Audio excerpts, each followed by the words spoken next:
Today we survive 100 days in Once Human. Our goal is to complete all of Phase 1. Join me as we gather resources, build a base, take on all sorts of enemies, defeat all Phase 1 bosses, and so much more. And if you could like and subscribe, it would be much appreciated. Our world is broken, stagnant, fallen into the abyss.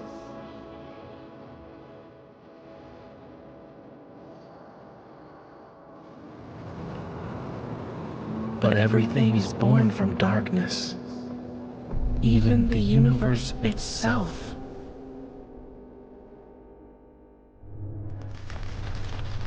Now, do you see it? A glimmer within the void.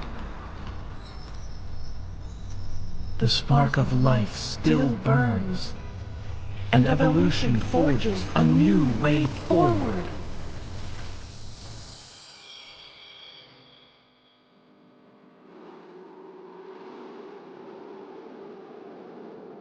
Once your faith overcomes despair, once you move beyond death, once life returns to this world,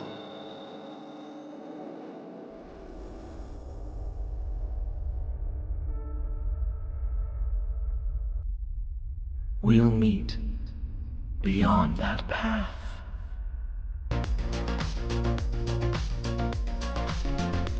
Once Human has an extremely in-depth character creation screen. There are so many options here, guys. My only small complaint about it is that it was difficult to match my eyebrow color to my hair color, but we got it figured out. And then of course we name ourselves Having a Chill. Unfortunately, Have a Chill was taken. Negative 195.79 Celsius. Physical movement or brain function not detected.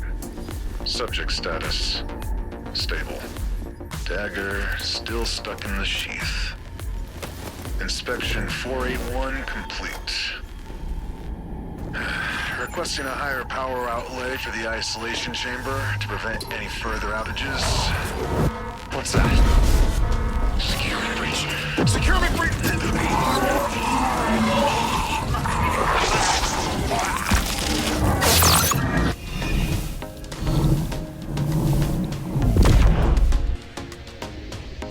And as we open our eyes, we find ourselves in some crazy room. Looks like gravity is not applying to this place.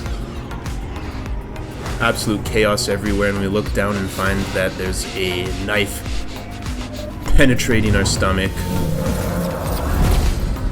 So of course we remove the knife. Luckily for us, a first aid kit seems to have fallen from the heavens right in front of us, so we'll take it. We'll stagger up to the first aid kit. We'll grab the activator, it's called, and then we'll stick ourselves with the needle, and I guess that magically heals our knife wound, but we'll take it.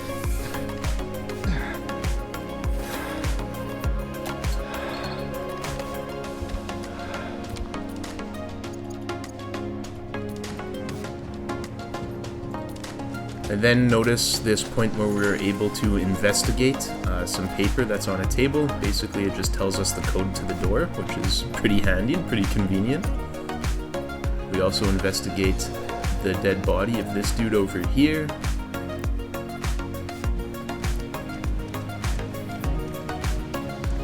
Then we go up to the door. We have to enter the code, which is in this case 0728.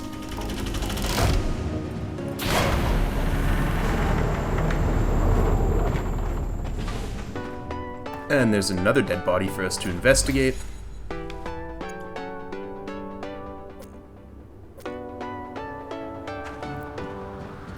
And another door that we are able to open up.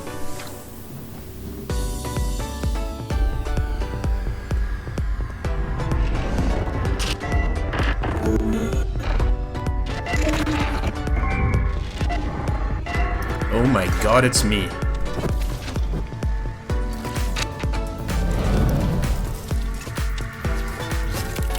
except this version of me has a much cooler backpack, so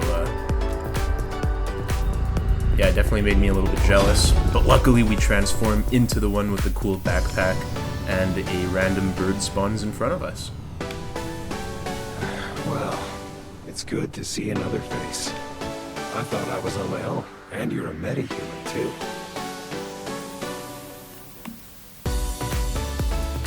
I don't know who you are, but I know what you are. You awakened the cradle. That's something only a metahuman could do. You've lost your memory. Do you remember who you are? It must have been that fluctuation just now. It trapped me in the cradle. It could have robbed you of your memories. You can call me V. It seems that our interests are aligned, metahuman.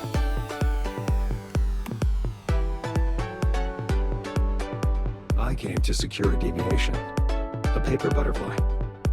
But I think something must have scared it. Right now, though, we need to move.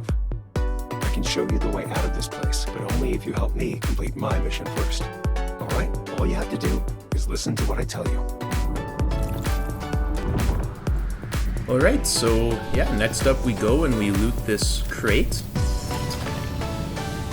It has a machete and 2 activators. I guess you actually have to press F again to collect all, which I forgot to do, so I was still using the knife that was once impaled in my gut. But that's okay, as we take out our first enemy, this creepy looking thing with a floodlight as its head. Ever since Starfall. Grab some boiled water. At this point I realized I did not have that machete that I wanted, so I go back to the crate and open it one more time. This time I was smart enough to actually grab the machete, and we go and take out our second enemy of the game. Take out another one, loot another crate. This one had some Molotov cocktails in it for us. Then we loot another one which has a cool hat for us to wear. This part reminded me of the game Portal. But yeah, basically you go through those portals and it teleports you to different places. We were able to jump through that one and grab a crate. And we take out some more enemies and grab another crate. This one had some rustic boots for us, as well as some canned lunch meat. Find a first aid kit on the wall which had some healing items. And then we are prompted to touch this shadow lady, so we touch her. And once we do, it teleports us to this crazy looking room with all these paper butterflies on the ground. My name is Victor Hammett. What's your name? All I know is that I'm a monster. My mother, my father, and everyone else, they're gone. And it was all my fault. Hey, try and stay calm. I'm here, and I will do everything to help. It's no use. No one can help me. It'd be better for everyone if I just leave me alone. Please, don't waste your time on me. I'm afraid I can't do that. And you're not a monster. In fact, you're very, very special. You just need to learn how to control your power. Once you do that, you can help fix this broken world. We can do that together. My butterfly, it's flying. Yes! Your first deviation. Look how gentle it is. I remember my name now. It's Mitsuko. It means child of light. It's my first creation. I will create more. We need something powerful to challenge the evolutionists. And I think I finally found it. You. Hey, we can secure other deviations. We can use them to forge a new path and bring about true evolution. This will be the Mayfly's mission. This is why we'll fight. Mayflies? That's right. Mayflies. Small, yet invincible. Humanity may seem puny now, but we'll prove we can endure. Alright, I then find a secret little hallway in which I find a supply crate at the bottom. We get some more canned lunch meat as well as some boiled water. Then we find this crazy looking thing with a briefcase as its head, take it out, loot the crate, and in this crate we do find some gloves. We were able to pick up this briefcase and then shoot enemies with it, which is kind of cool. So that's exactly what I do here.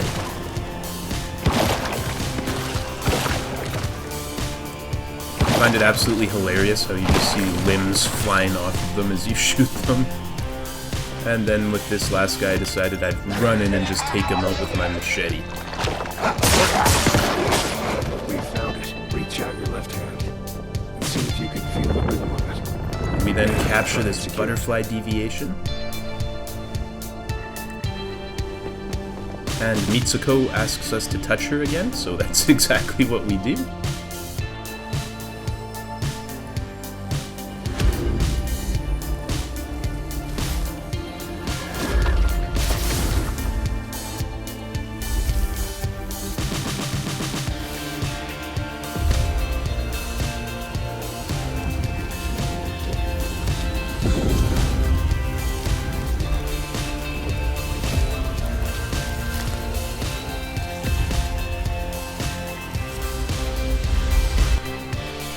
We then wake up in a place that resembles the real world. Nice little house in the middle of the woods. And we find Mitsuko inside. So we go say hi. Hey, you made it back. You're still alive. Yes, and look what I found. A meta. Only just woke up. They were kind enough to activate the cradle and set me free. Thank you, meta-human. Your help means a lot to me. You can call me Mitsuko. I used to be a meta-human as well. Rosetta did all kinds of experiments on me. That is, until V saved me. Mitsuko is a very special meta. She can sense even the tiniest fluctuations in stardust. It's thanks to her that I was able to take refuge in this place after Starfall. You're safe here. Yes, the butterfly is an emissary of sorts. I wanted it to help rescue other metas. The recent fluctuation must have startled it. The important thing right now is to secure it and ensure its safety. See that thing in the center of the room? It's a device for securing deviations. This makes them more useful and safer to be around. We then place the butterfly into the securement unit. The butterfly... I think it like... Deviations can be very dangerous if not taken care of. They can radiate stardust, which can lead to all kinds of unpredictable consequences. This is why we created the Mayflies. We make cradles and securement units to keep deviations contained. We're finding ways for humans and deviations to live in harmony. This is our best chance of cleaning up Rosetta's mess.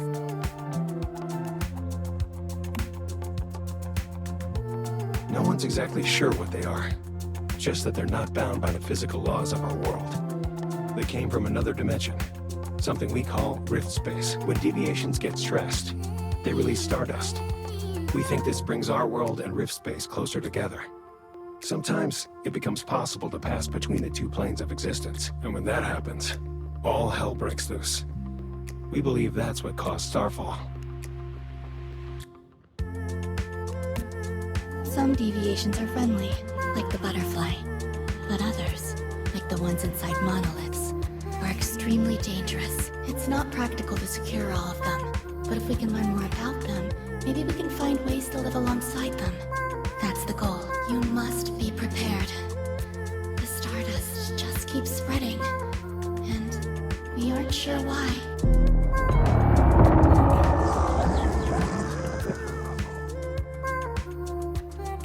Be careful. That must be a siren. Come on, Meta.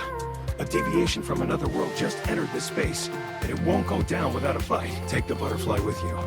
It can help.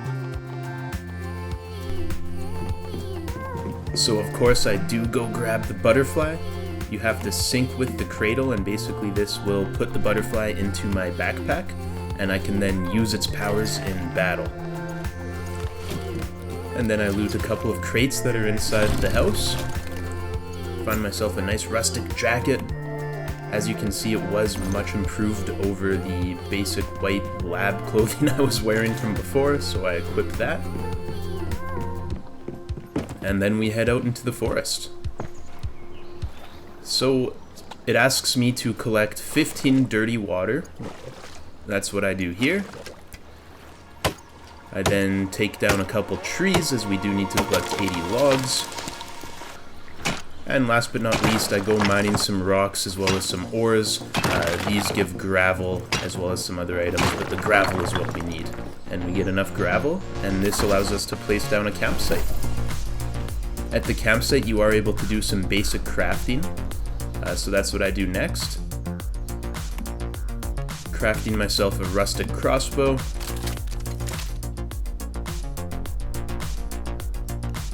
Of course, I equip that, and then I craft myself as many arrows as I'm able to.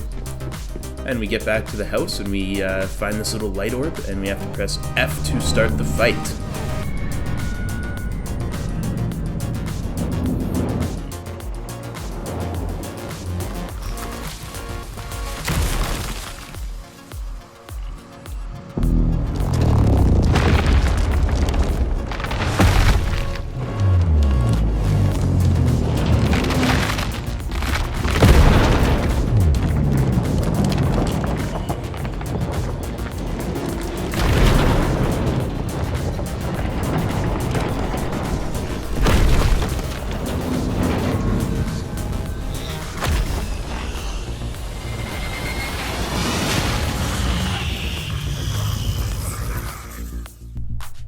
And this is when I really start to get excited about this game. This huge looking humanoid monster thing with a satellite tower as its head comes up through the ground, and I have to take him down with the crossbow.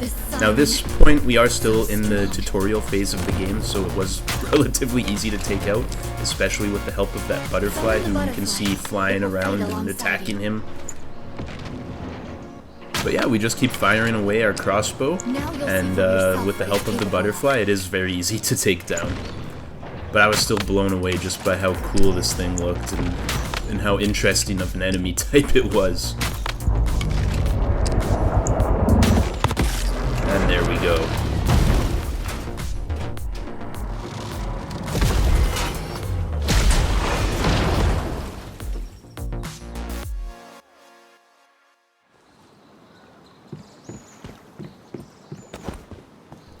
We then find our second deviation of the game and we go to capture it, but unfortunately we failed and it had escaped.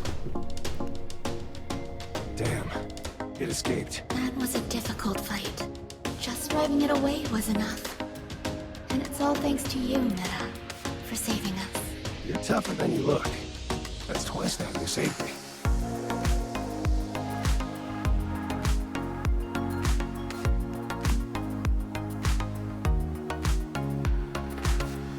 Yes, Mitsuko created this rift space, a refuge from the dangers of the physical world. Or so we thought. Do you think that deviation will come back? What if it returns with greater disruptions? It's possible. We can't just sit here and wait though. Meta, will you go back to the physical world with me?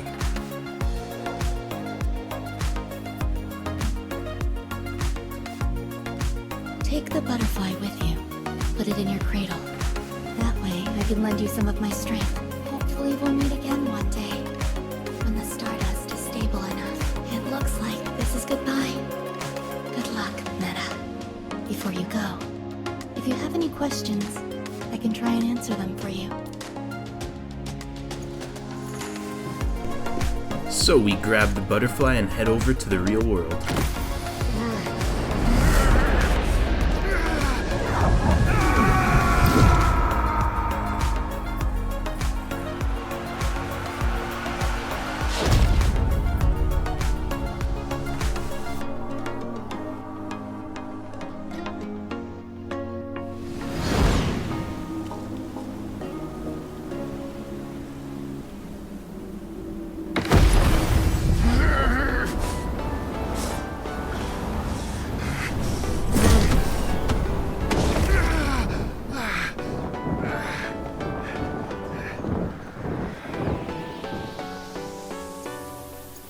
Look at that. 20 years after... So with the help of V, we glide all the way down to the ground, and now we can start the actual game. I tried to shoot a deer, but I got interrupted by this pop-up, but that's okay, we were able to take out this one instead. And I run up to it and I am able to disembowel it and grab some rawhide as well as some meat. And then we find a place for our base location and plop it down. Nice work. I've managed to... We then put the butterfly into our securement unit.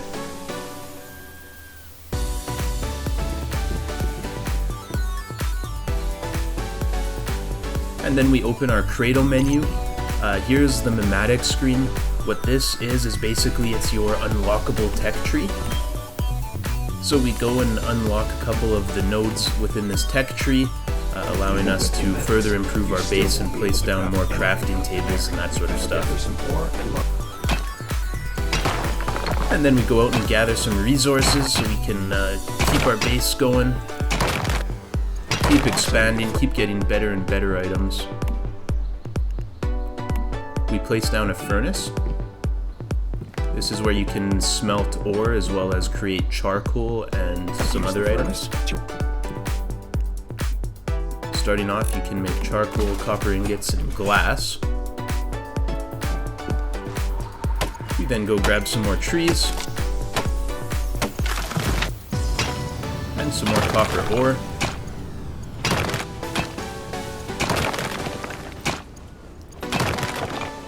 The mining in this game is super satisfying, the way the ore just crumbles at the end. I absolutely love it.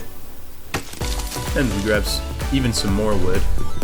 Go back to the furnace and now we can make a lot of charcoal, and then after that charcoal is produced we're able to make a bunch of copper ingots as well.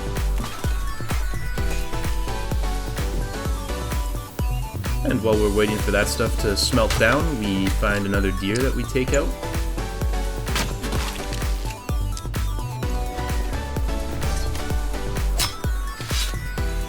Harvest it for its rawhide and its meat. We then get back to our camp and we place down a disassembly bench. In this game you're going to find a lot of scraps. Scraps are random items from footballs to screws to anything else you find across the world, and at that disassembly bench you can disassemble those items into valuable resources. I then do a little bit of exploring and find one of our fellow online players has created this spiral staircase, a perfect place to launch off of and glide away with V. I then find this random Digby boy during my exploration. It does let me pet it, which is awesome.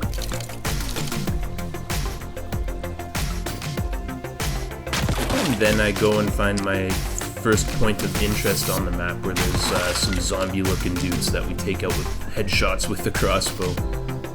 And our quest objective takes us here where we have to loot this crate. Inside the crate is a bunch of supplies and scraps. And then we continue taking out some of the local zombie population as a fellow online player runs by.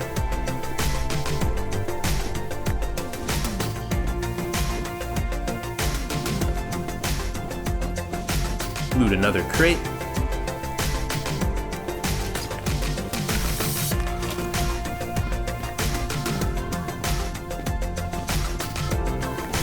And next up I find this interesting glowing looking orb. I run up to it. It disappears on me. But I look up and notice it's now floating, so I try and shoot it, but that doesn't do anything, so...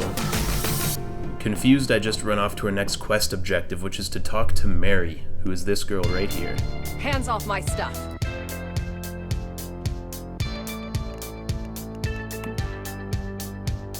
You're pretty cocky for someone who doesn't even have a weapon. Quite impressive, to be honest. Hold on. Is that a cradle on your back? Are you a mayfly? How interesting. I thought I was the only mayfly left.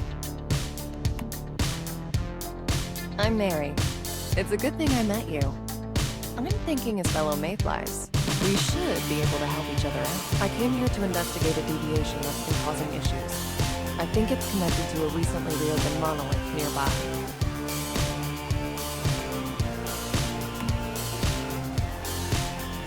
Don't tell me you're going to try and take on a powerful deviation barehanded. Even an ordinary deviant feat tear you apart right now. You're pretty inexperienced, aren't you? I'm going to give you a blueprint. Use it to make yourself a gun. Trust me. You'll need one if you want to stand even half a chance of surviving out there. While you're doing that, I have other matters to attend to. Once you're done, come find me in Deadsville. It's the nearest survivor settlement. We can plan our next steps from there. After all, 2 heads are better than 1. And I never turn down help. Since Mitsuko revived you, just to be safe, we better not share the existence of Mitsuko with that woman. That blueprint is rock solid, though. We can use it to make a real gun. So with the help of Mary, we did get a blueprint unlocked, which allows us to craft a gun. First of all, we have to go disassemble our scraps in the disassembly bench. That way we'll get the necessary resources in order to craft the gun. I then unlock some more nodes in our tech tree, including ammunition and a gear workbench, which is where we're going to be crafting guns and armor. We also unlock some better ammunition. Then we place down the supplies workbench. This is where you're going to be crafting ammunition and other useful resources. And I didn't have enough materials to place down the gear workbench yet, so we go out and collect some more resources. And just like that, we now are able to place down the gear workbench, so that's what I do next.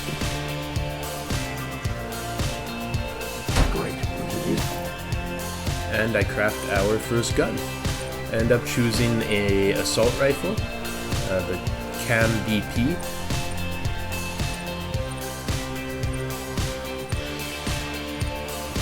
So we select it, and the way crafting works in this game is you actually have to craft each weapon part individually. That's those 4 things you're looking at right now. So we go through those, and with the scrap we had recently disassembled, as well as all the copper ore we had collected, we did have all the materials If you want to needed. make ammo, though, you'll need to do it at a synthesis. So we craft our gun, and then we go over to the supplies workbench, where we're able to craft copper rifle bullets. We're able to craft 1,200 bullets, so that's exactly what we do.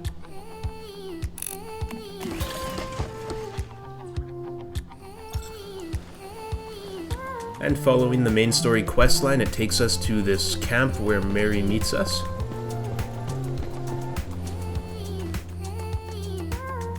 Good. You made it. I'm guessing that gun served you well.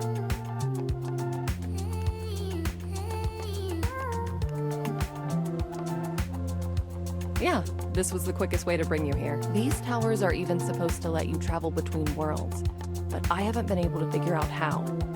Maybe you'll have more luck. Either way, I'm glad it got you here. Deadsville is the perfect place to dig up info on the area. That merchant over by the old truck looks like she gets around. Maybe she knows something useful. Alright, so then we notice this mailbox in this camp. We are able to open some mail, and we did receive some free items from the people over at Once Human. Much appreciated. We then went and activated the teleportation tower, which allows teleportation points around the map for quick travel. Anything that catches And then we your go talk to eye, Claire. I'm always open for business.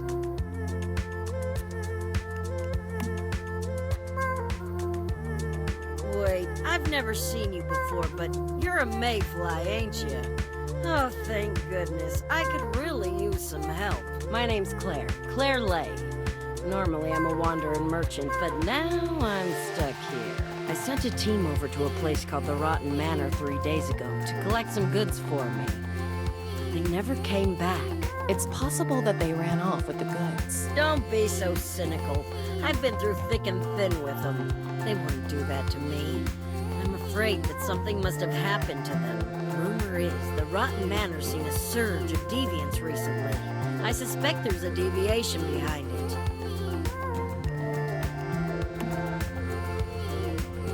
All I know is what I heard from that well-dressed gentleman over there. He should be able to tell you more. There's no question. That guy stands out. We'd better talk to him and see what he knows. Good luck. Oh, and I'll happily pay a reward if you can recover my stuff for me. I'll mark Rotten Manor on your map. Make sure to stock up on ammo before you go, alright? So we go talk to the well-dressed man. And know the place for the first time. Through the unknown, unremembered gate.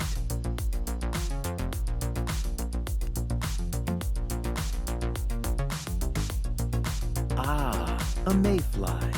And one who seems to be brimming with potential. A pleasure to make your acquaintance. Do you know about a deviation affecting this area? You've come to the right man. I am Samuel Lowe, a humble scholar specializing in the fascinating phenomena we call deviations. And as for you, you seek keys with which to unlock the Dark Tower, don't you? But I'd be wary of what else you might open up. Do you always speak in riddles like this? I was merely setting the mood. The world still deserves something poetic, don't you think? Now, you're interested in the deviation inside that monolith, aren't you? But the tower is locked up tight, and its keys are rift anchors across the wetlands. Rift anchors. Those things are made by Rosetta, aren't they? Activating them should give us access to the rift space inside the monolith. Spot on.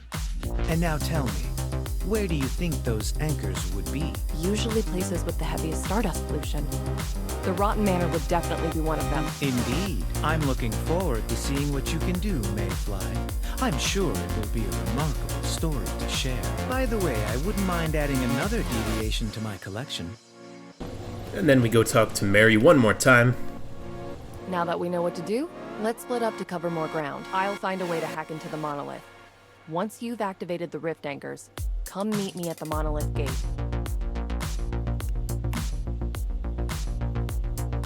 Just don't forget to bring plenty of ammo. That place must be packed with deviants. Oh, and one more thing. I have a motorcycle here you can use. That should help speed things along. So we then hop on our newly acquired motorbike and make our way towards the Rotten Manor.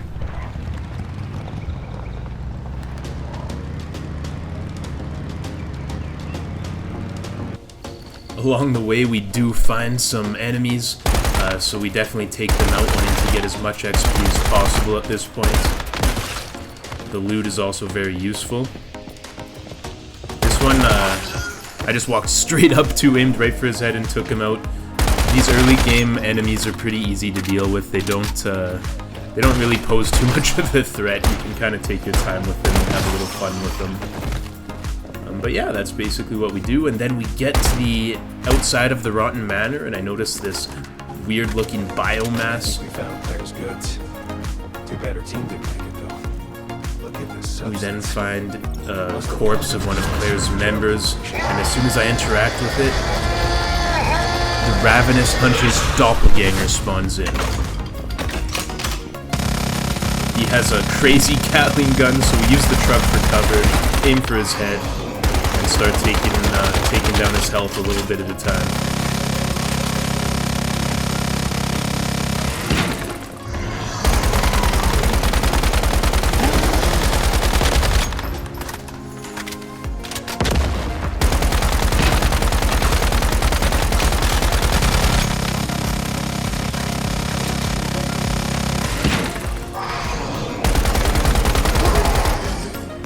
And just like that, we end up taking him out. The rift anchor.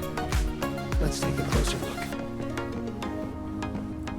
Next up, we have to go activate this rift anchor. Nice and easy. Well done. I've noticed some other strange stardust readings. And my next quest is to go find 3 more rift anchors in the area. This unlocks the monolith, which is where you will end up having the major boss fights in this game. So basically the gameplay loop is you go find a bunch of rift anchors, and then you go take on a boss, and then you move to the next area, find more rift anchors. Once you have enough, you take on that area's boss, so on and so forth. So yeah, what you see me doing now is going around grabbing a bunch of rift anchors. This one, there was some ore behind it, so when I went to activate the rift anchor, it actually just started mining the ore, but that's okay, we get the rift anchor eventually. And while we're in the area, we take out some enemies and loot some chests.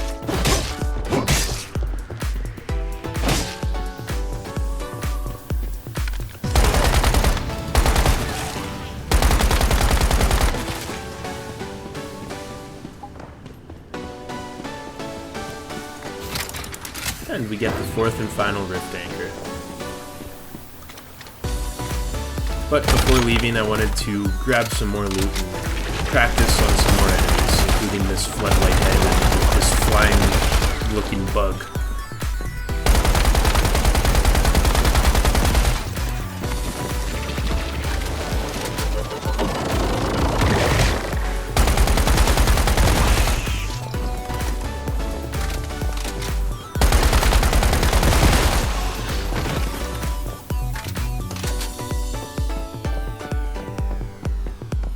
And on the roof I find a hidden storage crate, so of course we're going to loot that as well. And while I was out looting the area, I noticed this absolutely massive enemy, so curious, I went up to it and I wanted to see if I was able to take it out. The glowing spots on its legs are actually weak spots, so definitely make sure you're aiming for those. You do more damage, and after you take out both of them, you're actually going to notice it falls to the ground, and then you have free reign to get a couple free shots in.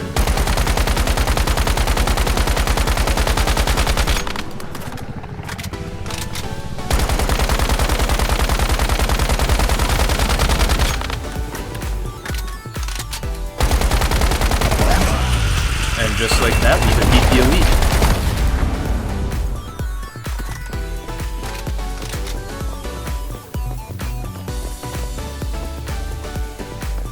Oddly enough, it didn't drop anything. I definitely was expecting to get a little bit of loot from it, but what can you do?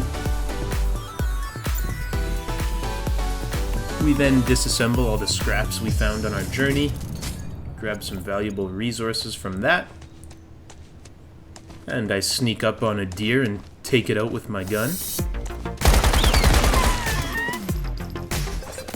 You're definitely going to need a lot of rawhide in this game, so anytime you see a deer or a wolf or anything that drops rawhide, make sure you finish it off and grab that rawhide. And then we continue by looting some more copper ore, and taking out another deer, and a couple more.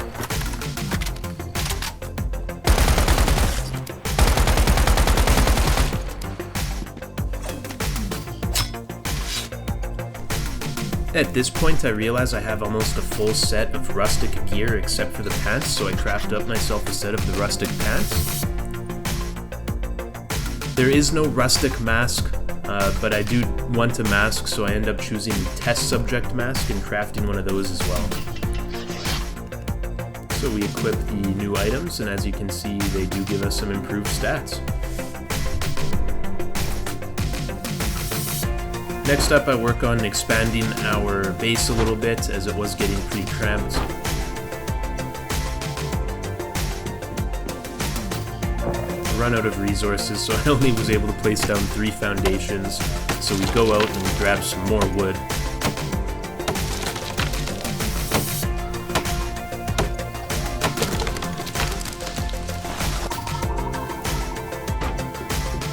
And now we have enough resources to really get a decent sized expansion going and give ourselves some room to work with.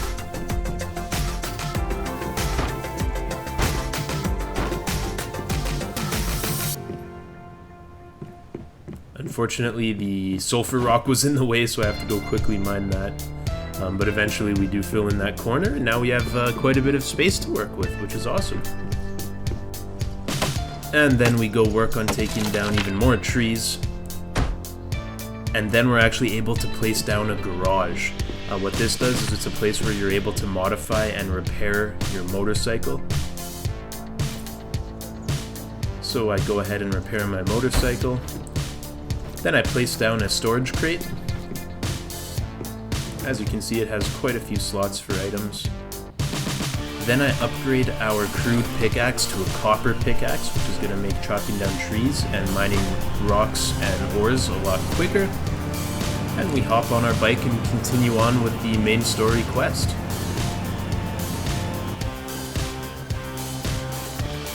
Find a nice high point in the map, jump off, and glide down with V. And eventually we find Mary. Nice work with the rift anchors. I guess you're the real deal after all.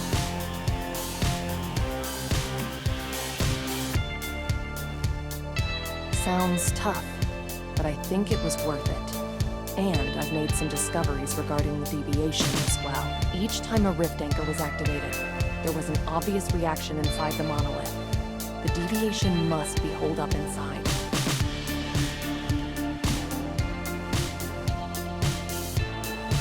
Let's go in together this time. I'm curious about that troublemaker inside. And besides, we're a team. I brought some ammo, and meds for us as well. Now, let's go.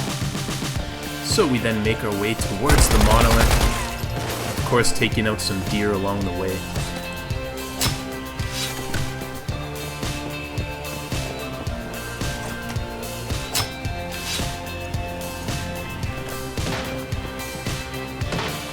We place down a camp in case we die.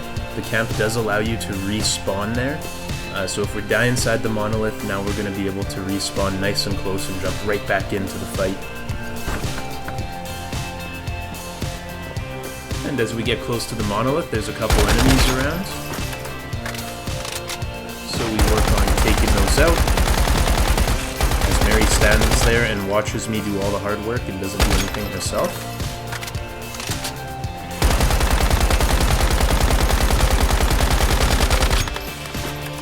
This guy was a little bit more tanky than the rest of the enemies I'd seen up to this point, but still not too much of a problem. Take out a couple more. We unlock the teleportation tower just outside the monolith. And now we make our way inside of the monolith.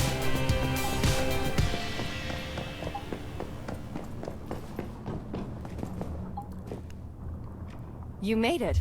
I knew I could count on you. You're quite good at handling deviants, aren't you? I gotta say, you've proven yourself to be a good teammate. So then I find some crates as well as a first aid kit inside of the monolith, grab the loot, and we make our way to the center of the monolith where we find this crazy looking device. We open it up and we see that we are able to take on the first boss of the game, the Ravenous Hunter, with a recommended level of 10 and recommended 2 players. I am playing this game solo, so I did just have myself, but that's okay.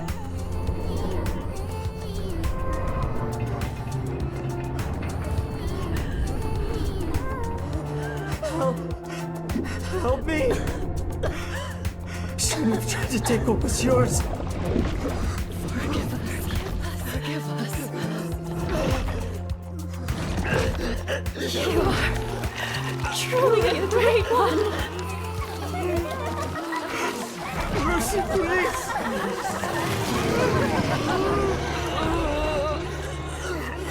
Even without their submission.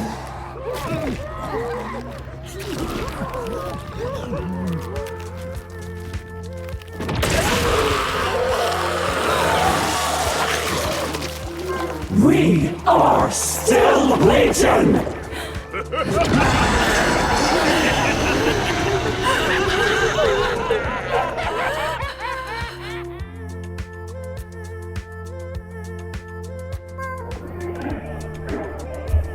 How crazy was that introduction to the boss fight?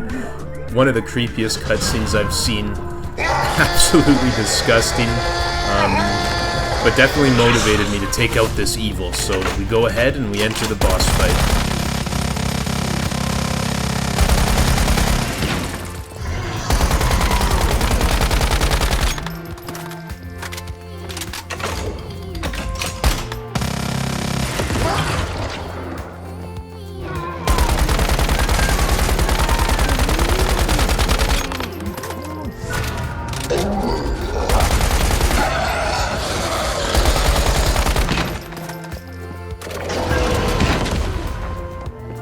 I then notice we're able to pick up his Gatling gun, so I go to pick it up and try and use it against him, but he is still immune, And when you're holding this thing, you're unable to move fast at all or dodge, and I couldn't figure out how to drop it in time, so unfortunately we take a hit from him there, but that's okay.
And with no ammo left to spare, we end up taking out the Ravenous Hunter.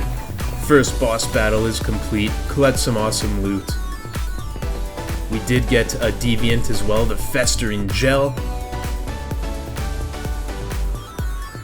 At this point, you're able to choose if you want the max amount of loot or just a minimum amount. I had saw a tip video that said don't waste the maximum amount on the early level bosses, wait till later in the game, so I just chose to go with the minimum loot.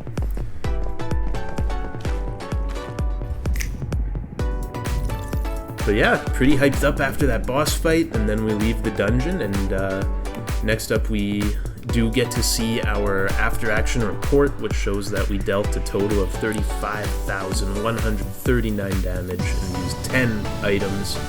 And then we enter a cutscene with You Mitsuko. did it. I knew you could. I don't know why I was so worried. Thank you. This really means a lot to me.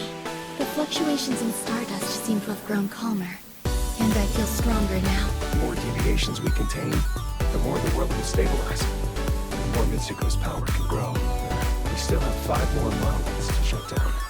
Until then, the physical world remains too dangerous for Mitsuko. Yes, but this is already a huge step forward. You've done your best, and we are already starting to see a change.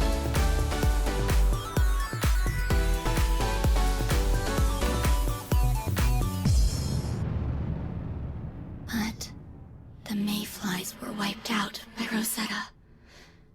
All because of me. I was too weak to save them. It wasn't your fault. None of us were ready to take Rosetta head on, and Rosetta's not the only threat out there. The Great Ones also covet Mitsuko's power, so remember, keep everything involving her a secret. We don't know who we can trust. And then we get to work grabbing some more resources. The nice thing about this game is the resources aren't super grindy, they are pretty generous with the amount you get, so yeah, I really enjoy that about this game. And then we do place down another isolated securement unit.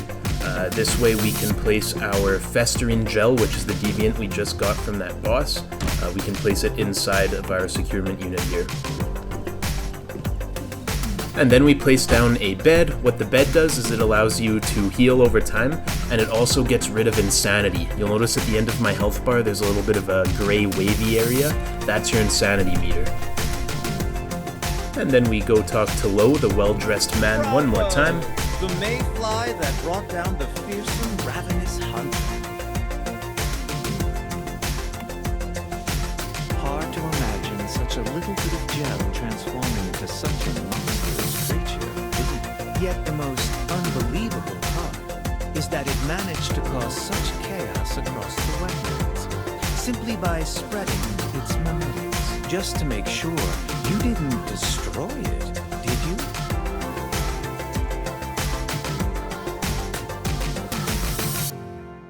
Fantastic. You've more than proven yourself.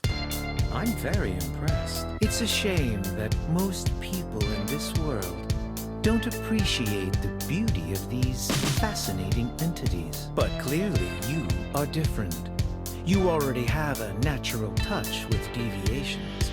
I dare say you could even become an expert. I'd be glad to share my knowledge of deviations with you. In return, capture as many of them as you can for me. I simply pay attention and use my imagination. And you know, I think the deviations respect that. To quote a favorite poem of mine, I know that I exist because you imagine me. And then we go and find a message that Mary had left for us. Fine. I'll leave the deviation in there to you. As for me, I'm headed to the Broken Delta. I found traces of another major deviation there. One with even worse effects. You should head over and check it out. Try asking around at a settlement called Myers Market.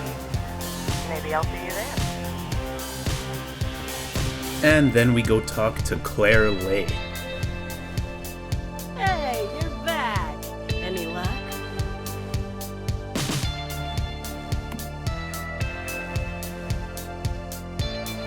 Yeah, I see what you're trying to say. I figured things went wrong when my team didn't come back, but still had my hopes, you know?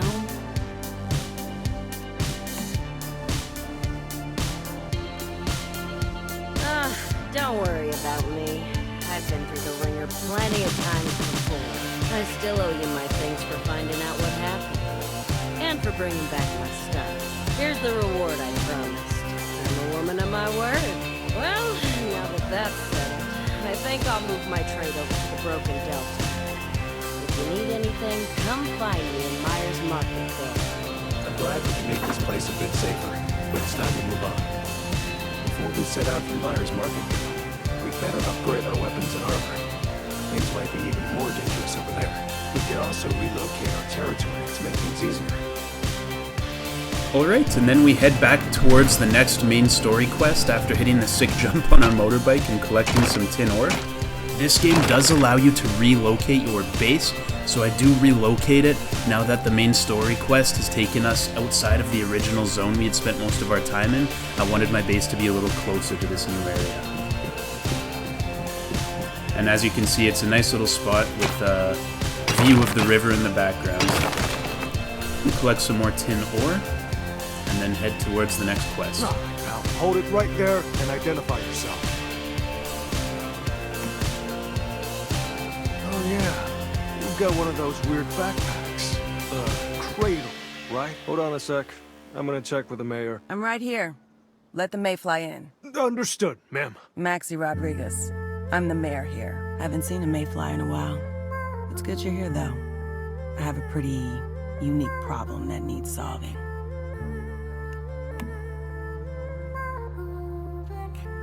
Strange is putting it lightly.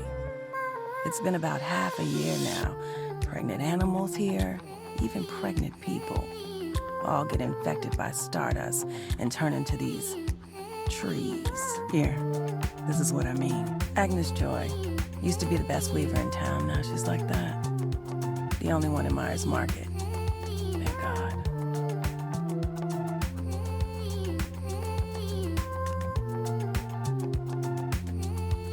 Yeah, Agnes is perfectly healthy for a tree.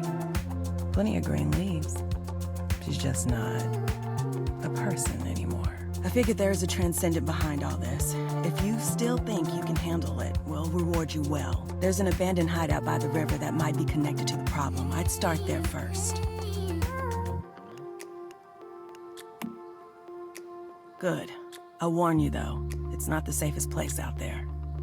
I then headed back home as one of the tin ores I had mined earlier actually dropped a Digby Boy deviant, so I built another isolated securement unit and placed the Digby Boy inside. What the Digby Boy does is he actually goes around your base and mines and collects resources from mining for you. So things like sulfur, gravel, iron ore, all the different types of ores. He'll go out, he'll mine them, and he'll bring them back to base on your behalf, which is absolutely awesome. And speaking of ore, I go out and collect some copper ore myself.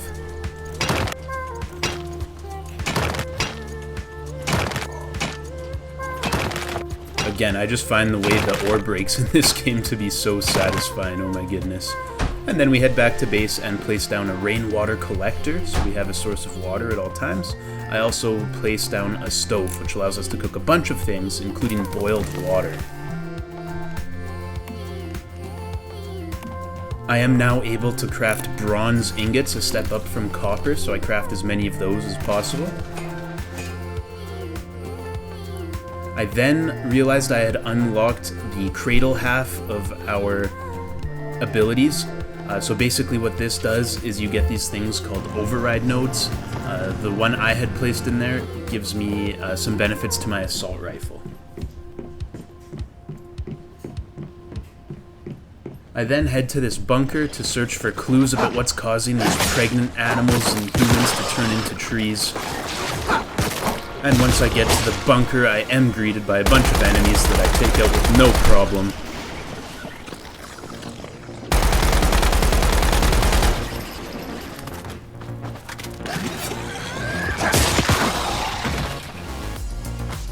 And we loot a storage crate. Continue deeper into the bunker where there's even more enemies we take out with our machete.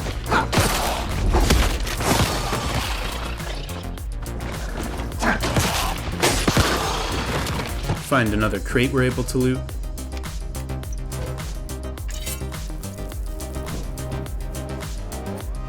And find Brianna's prayer book. And even deeper into the bunker we go as we keep slaying some more enemies.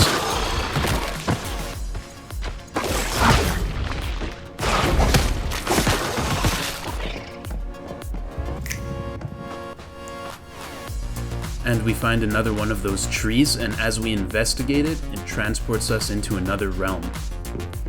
And this time as we leave the bunker, you can clearly see it's not the same place we entered. So we cross a bridge made of vines, and at this point I'm very low on ammo, so I elect to keep using my melee weapon. It does take a lot of time to take out these vine monsters, but that's okay.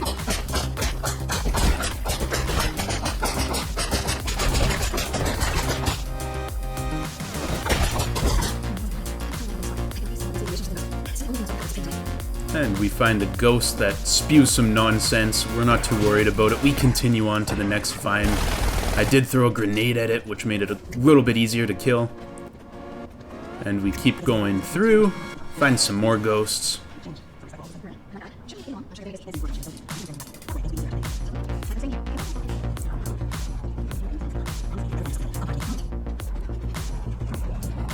And then another vine. This one shot orbs at us that we had to avoid. Throw some Molotov cocktails at it. Figure we will do as much burn damage as possible to help us take it out. And continue on where we find a bunch of ghosts.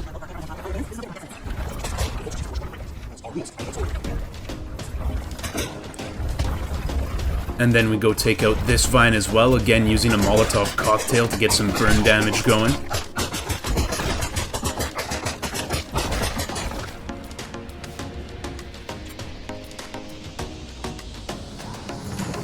Alright, and once we get to the end of this crazy realm, we find Trent's doppelganger. Basically a large shadow boss of some sort. Now the one problem I have at this point is I only have 40 guns in my magazine, and then after that I only have 37 in reserve, so ammo is definitely going to be an issue. We use the few bullets we do have.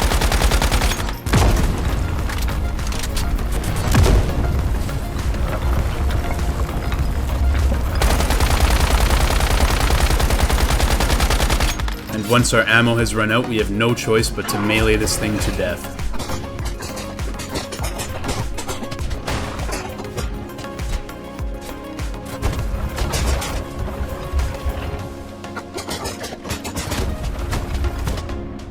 Unfortunately, I do end up losing all my health, but luckily you are able to revive yourself as long as you have some adrenaline on you.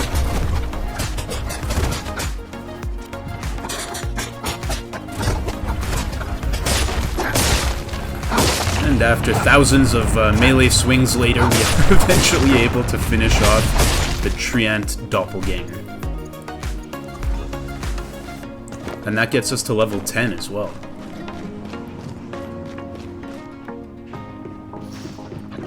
This time when we leave the bunker, we are back in the normal world where we had first entered. I then unlocked some more override nodes. I ended up choosing one that helps increase the amount of healing your health items do, as well as lower the cooldown. I then have to go and find 4 more rift anchors, so that's what I'm doing here, going around to these different settlements around the map that house the rift anchors, and I take out the zombies and loot some materials while I'm there. Trying to save resources and not waste them on thousands and thousands of ammo. I end up using my melee combat quite a bit in this area. Then we find our first crocodile of the game, we take it out, and luckily it does drop rawhide, which is such an important resource. And then we activate the rift anchor of the area. Kill another crocodile, and again loot it for its rawhide and meat.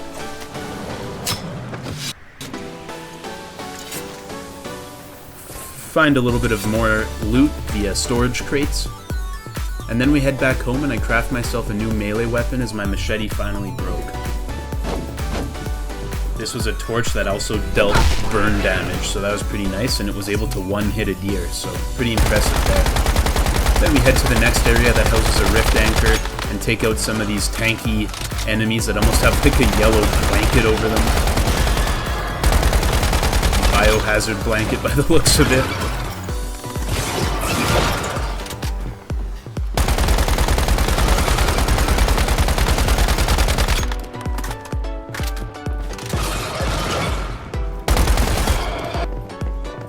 And after that, we go activate the area's rift anchor.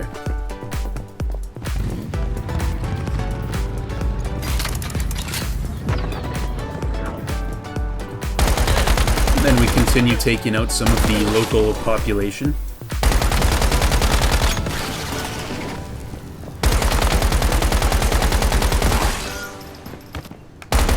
Absolutely love the variation of enemy types in this game. It's really impressive what they did with the style and the direction they sort of took it. Coming up here, you're going to notice I find a new enemy. This one's absolutely crazy. It's got a drill for a head and it can actually dig underground. Luckily, they're not too difficult to take out.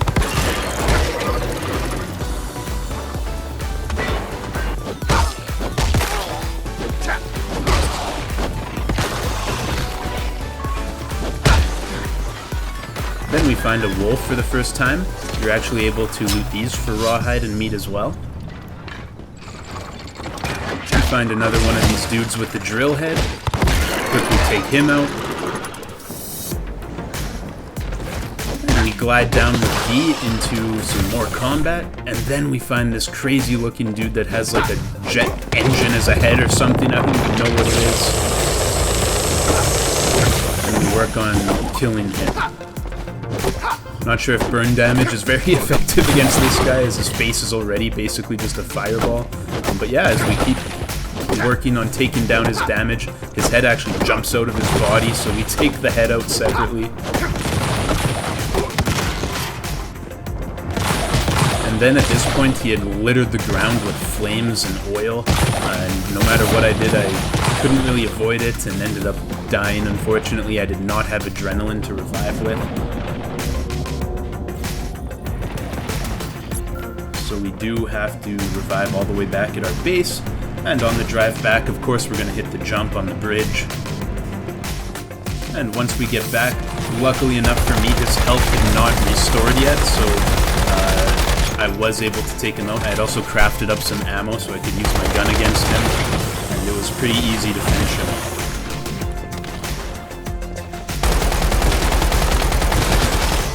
So of course we then go ahead and pick up the remnants from my dead body from earlier, as well as loot the crate. And then we loot his body as well, and he had some pretty good items on him, as you'll see here.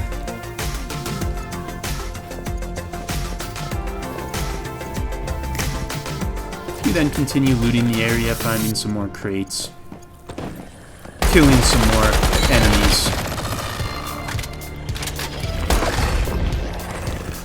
This guy engaged me in some hand-to-hand combat. Basically, you just have to spam the F button, throw him aside, and finish him off with my gun.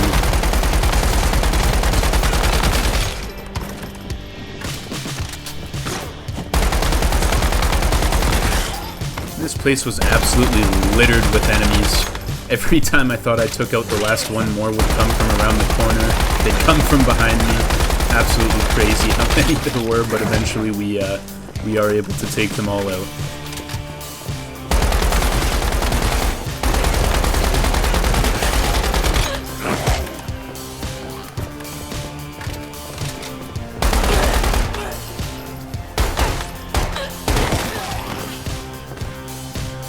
And we get back to base, and I was able to upgrade my assault rifle to a tier 2 assault rifle.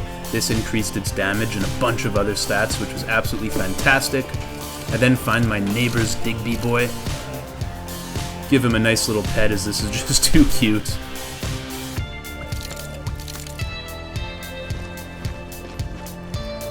And then we take out some more gear, as I also want to upgrade my armor to tier 2, but it requires a lot of rawhide. I relocated my base on top of this flat rock that had an absolutely tremendous view of the surrounding area.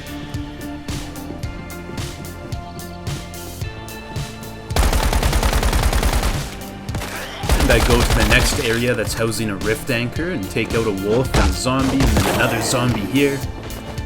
And of course yet another one. A lot of them I found were sitting on their knees with their hands up worshipping something. I'm not sure what was going on there, if they're perhaps religious or what's happening, but eventually I do find the rift anchor in the area and activate it.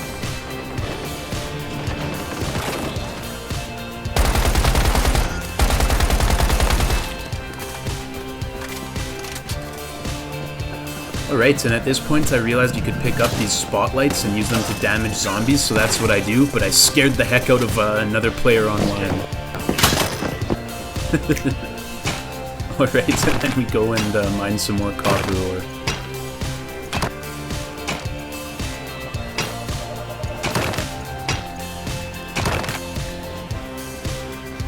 Find a nice place we can jump off of a cliff and use V to glide towards our next objective. This was a lower level area, so the rift anchor here doesn't actually count towards our quest, but that's okay because it still does give some useful rewards, so I wanted to go and activate this rift anchor anyways. So we go ahead and do that. And while we're in the area, we find another one of these super tall dudes with the weak points on its legs, so we work on taking him out.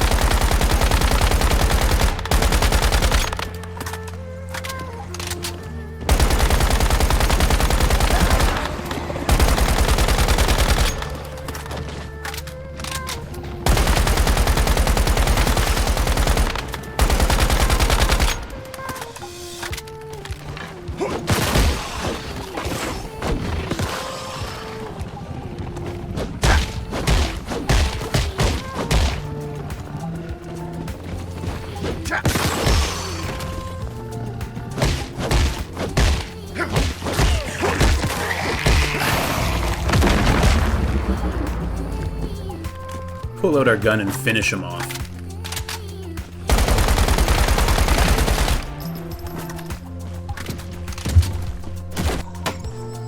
And then we go harvest some more trees. Grab some tin ore.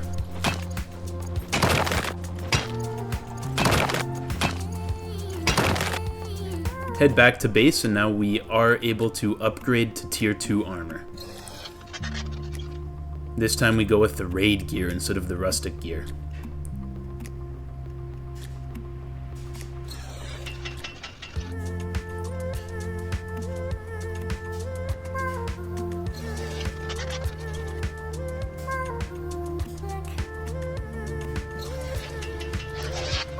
Unfortunately, at this point I did run out of rawhide, so I don't have enough for the mask or the boots. So what we do is we go out and we try and collect some more rawhide by taking out these wolves, as well as a zombie that was hanging around nearby. And as we're doing that, we actually stumble across this elite enemy, which is a balloon boss. Basically the way it works is you only do 1 damage each shot, unless you hit the balloon that's lit up. And if you hit the lit up balloon, the one that's glowing, that's its weak spot, and you're able to do more than 1 damage.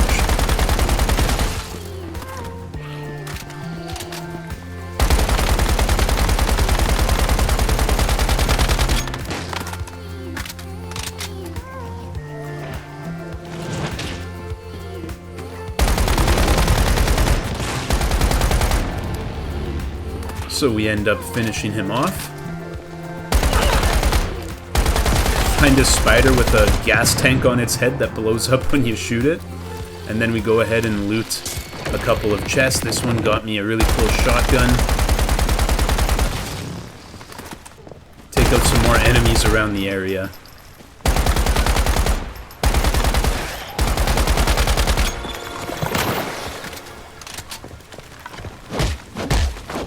Whip out our melee weapon and use that for a couple kills as well. Find one of those briefcase heads, take them out.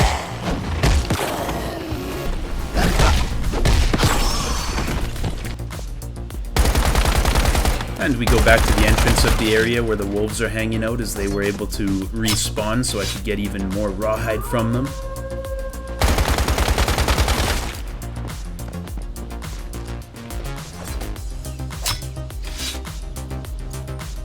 And then we head back to our base. And with the rawhide from the wolves, we were able to finish crafting our boots as well as the raid mask. So now we had a full set of tier 2 raid gear, which was absolutely awesome. Then we went and mined some rocks and some trees. And the reason for doing this is I wanted to start working on expanding my base and making it a proper place to call home. So that's exactly what we do, is we get back to base and we start placing down some walls and really crafting a home for ourselves. The roofs were really tricky to place down. Definitely got a little bit frustrated a couple times, but in the end we were able to figure it out, and I think the results are absolutely fantastic. So the end result looks like this.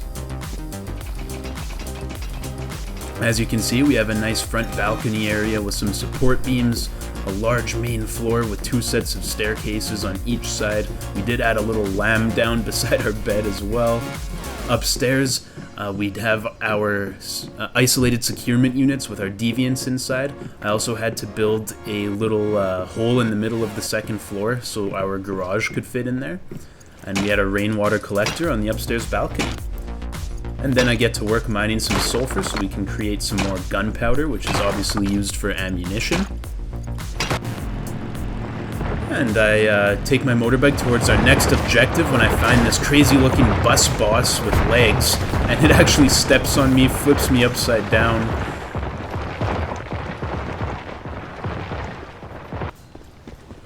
And then we make our way towards the next rift anchor. Now we've unlocked all 4 for the area, so we are able to take on the monolith. But before we do so, I want to take out some enemies and do a little bit more looting and make sure we are fully prepared.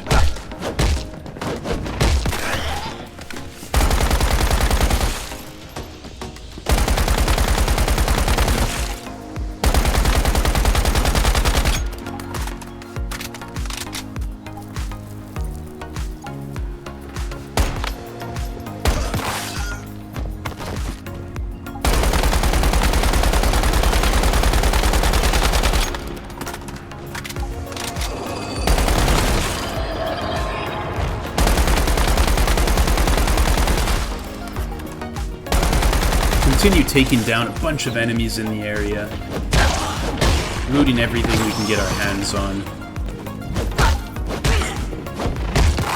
Still really enjoying the melee combat in this game, plus you get a save on ammo, which is fantastic.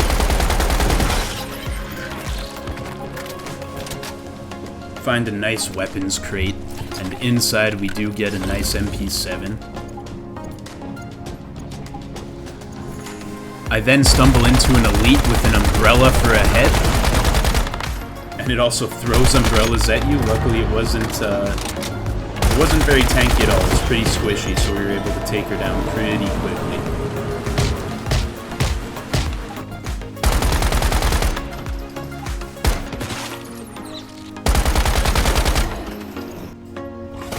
I then find another one of these elites with the weak spots in its legs. And of course we work on taking it out.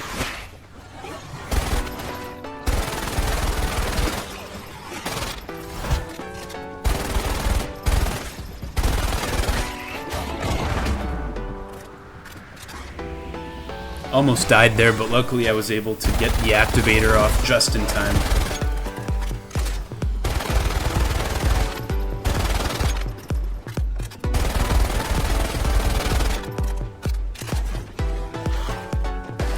This thing did spawn a bunch of minions. It was a little bit annoying, but just keep grinding away and eventually we are able to come out victorious. But yeah, these minions were pretty insane. There was a lot of them and it took some time to take them down.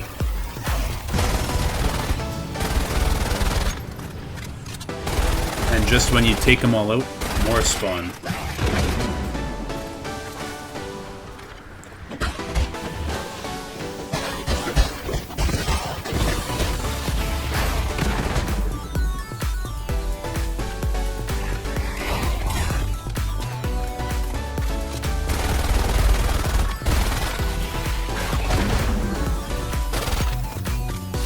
finally got smart and decided just to focus fire the elite itself instead of worrying about the minions, and we take them out.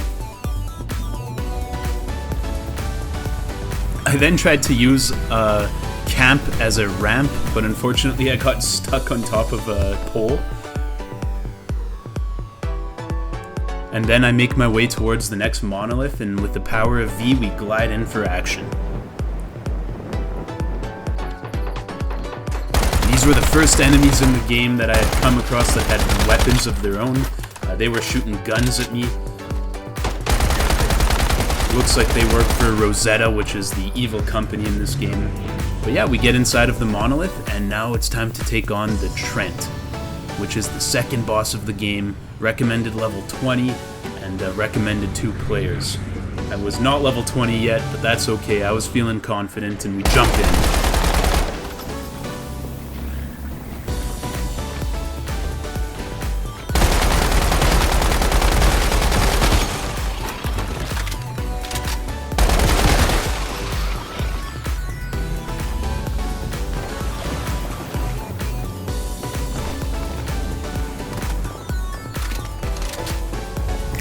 And as we come to the end of this hallway, we get an epic cutscene introducing us to the next boss.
Alright, and with that epic introduction all finished up, we get to work here.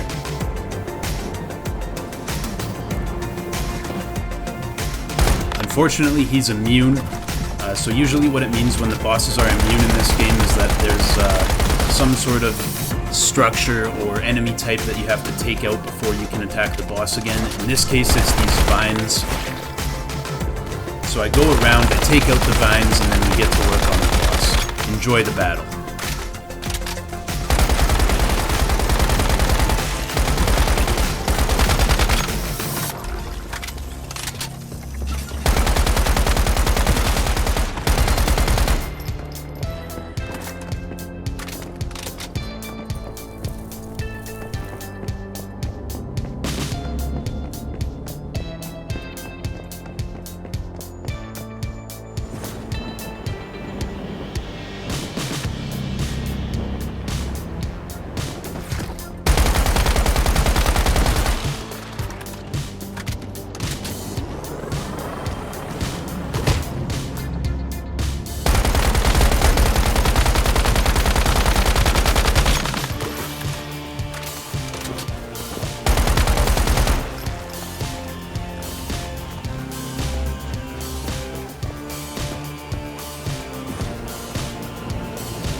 And just like that, we were able to take out the boss. Victory achieved.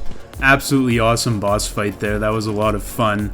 And yeah, we get some really good loot even though we only picked up the minimum gain. The energy link resource is extremely important for unlocking your tech tree and a bunch of other things in the game. And then yeah, he drops a deviant. We go to pick it up. And we obtained a harvest seed. Absolutely awesome there, guys. Super stoked about that fight. And then we end up leaving the dungeon. And as usual, after these boss fights, we do see our end of action report. 88,966 damage dealt. And then we go and find Mitsuko and have a conversation with her. That little deviation you hold in your cradle threatened to lay waste to the Delta. And you contained it. Thank you. It's hard for the people of Nowcott to cope with these deviations and the pain they cause. I just wish I could do more to help.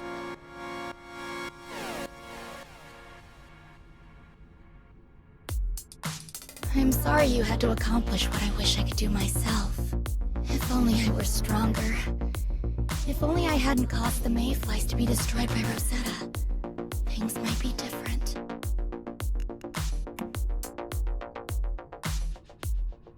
I envy your confidence, your strength. The problem is, we don't know how many survived or where they are now. I wish I could go and find out myself, but I can't. The only thing I can do right now is keep the mayfly spirits alive. Thankfully, I have you to help me. You're our best hope, Meta. One day, when I have the courage and strength to do so, maybe I'll join you in the real world and fight alongside you. Until then, I've managed to create more memetics for you.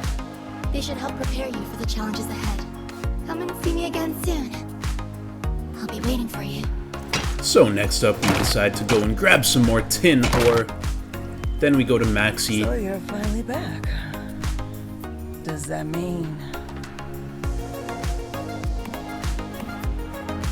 Good. My people will definitely be relieved.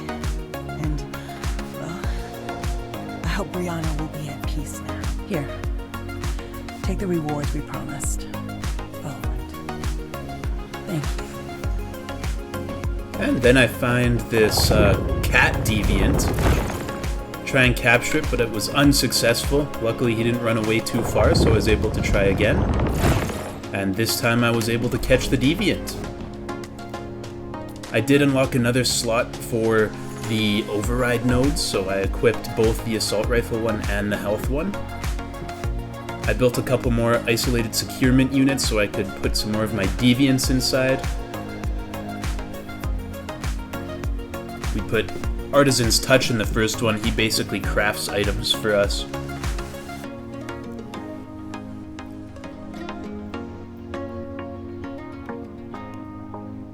And then I placed the extra dimensional cat in the other. And yeah, basically what it does is this giant cat spawns in your home and just kind of chills out. And then when you go to sleep, if you do have the cat, you actually heal faster and recover sanity faster in your bed. And then I find my Digby boy hard at work, mining some tin ore. Place down a mailbox. Nothing new in here, so... And then we get back to work following the main story quest, and as we do so, we come across some enemies, and of course we do our job and take them out.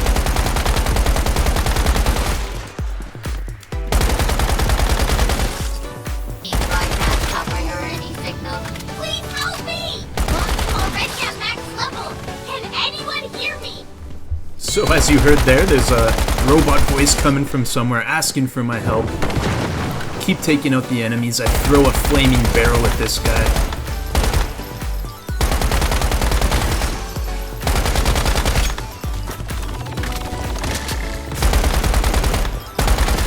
And up on top of the storage container, we find a crate, open it up and loot it up.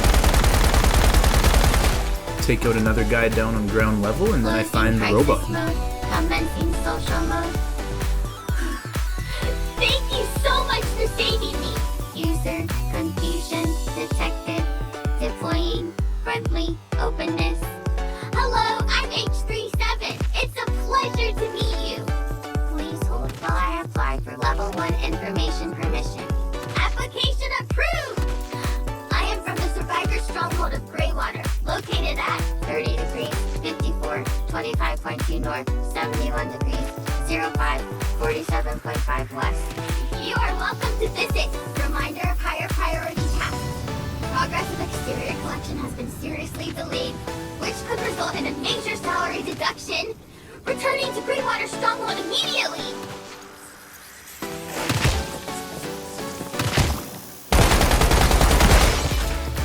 And this spider had jumped me while I was in conversation with the robot, but that's okay.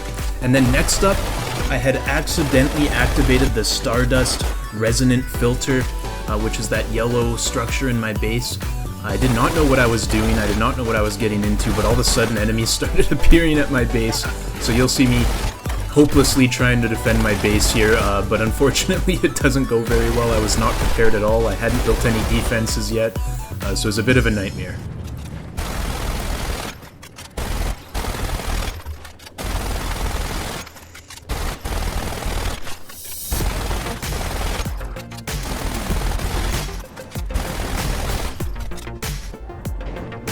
As you can see at this point, my base has taken a lot of damage. There's so many enemies, they're just coming one after the other.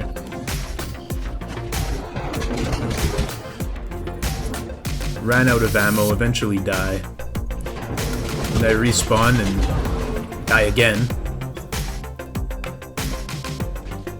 And finally, at this point, it seemed like the attack was over, but yeah, my base was left in absolute shambles. Looted what I could from the ones I did manage to kill. Go out and collect some more wood. And then I go to the territory terminal and press the repair all button, hoping that it's gonna fix my walls, fix my foundations, bring the, furniture and the crafting benches that got destroyed back to life. But unfortunately it didn't do any of that, it just repaired the already existing structures that had been damaged. So yeah, I had a lot of reparation to do, unfortunately, which meant a lot of resource gathering, so that's what you see me doing here. And after a lot of hard work off camera there, we are back and fully operational. I did lose my securement units, which really sucked, but luckily the deviants inside did not get lost. They were still available to put back in once I built new securement units. I then moved my base closer to where all the main story quests were going down, and it was also on a nice lakefront bit of property here, so nice view as well. And then I unlocked Mimetic specializations. The first one I unlock is the Deluxe Storage Crate. What that does is it allows you to place down a storage crate that has a huge amount of storage. Then the next Mimetic specialization I ended up choosing was the Portable Rainwater Collection System. This lets you craft an item that you can place in your backpack, and it will automatically reduce dehydration when it's raining out, and it also collects water for you. And last but not least, I went with Furnace Precision Refining, which allows you to use less resources when you're smelting down metals in your furnace, and it also makes the furnace work a little bit faster, so that was an absolutely no-brainer for me. And then we continue with the main story quest by talking to Hot Dog. Hey, nice work saving H37. I gotta say, it's been a long time since anyone's seen a mayfly in these parts, but thank God you're here. Things are getting out of hand around this place.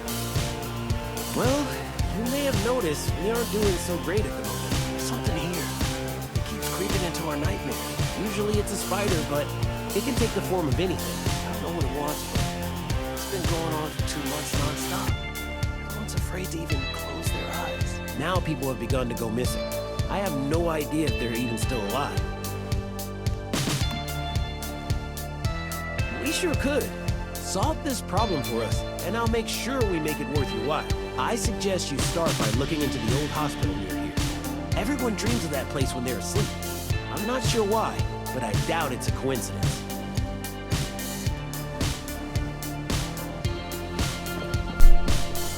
I then come across another trail that leads to the mystical crates. So I run through the first one, I'm looking for where the second clue is. It's out in the middle of the river, so I swim up to it.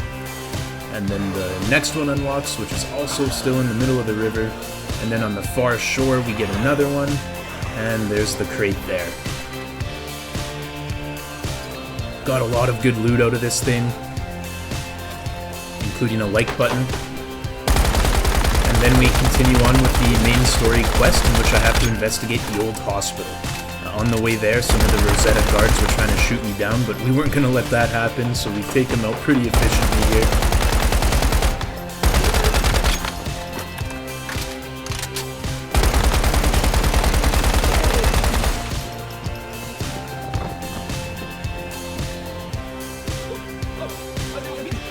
Alright, and then we get to the hospital and find another ghost, and get to work searching around for any clues. We also do a lot of looting. This hospital was a gold mine when it came to healing items.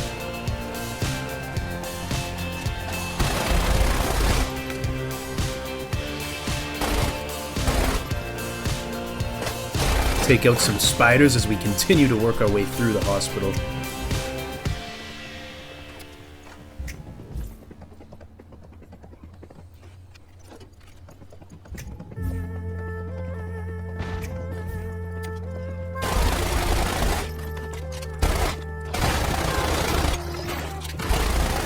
We continue just hunting down some spiders and zombies and everything else that is trying to take us out, but obviously we're not going to let that happen.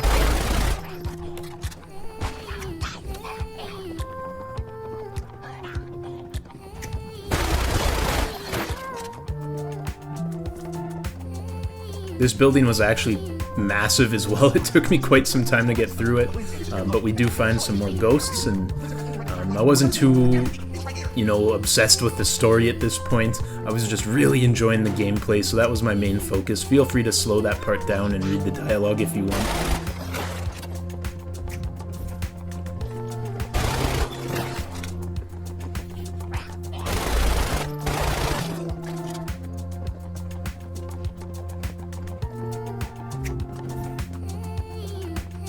There were a couple of crates lighting up on my map there that I just couldn't seem to find, but eventually we did get them. Take out a spider nest, grab some more materials, and eventually the quest markers take us to the parkade.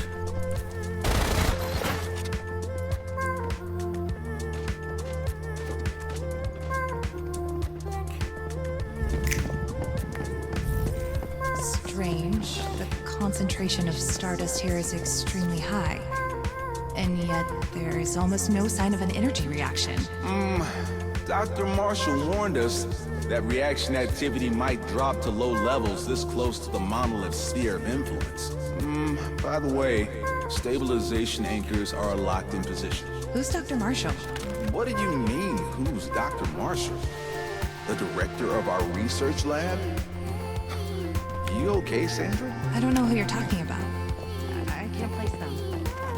I did cut out the very end of dialogue there, as there was a little bit of foul language used, but basically the guy says, clearly something is affecting your brain, let's get out of here. As the woman, Sandra I believe her name was, had a case of amnesia developing. But yeah, we get down to the first floor of the parkade, we find the strange remains, we interact with them, as a creepy song plays in the background. And now we realize we're going to be taking on Araxium's Shadow. This thing was absolutely terrifying looking. Quite a boss battle. The game spawned me in a very vulnerable position. I do take a hit right off the bat, but then I get to work melting down this thing's health.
just like that, we were able to take down Araxium. Victory has been achieved. We go and loot a toilet plunger. Interesting reward for a boss fight like that, but whatever.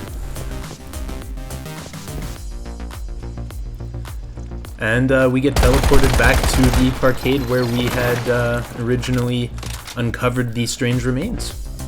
In the same area, I do find another mystical chest. Take out an enemy in the process.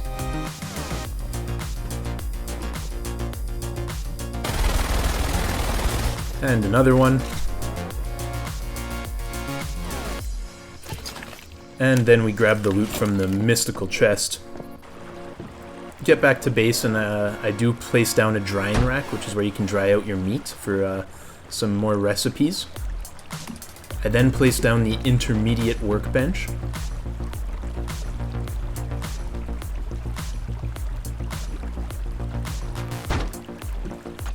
As well as the intermediate gear bench.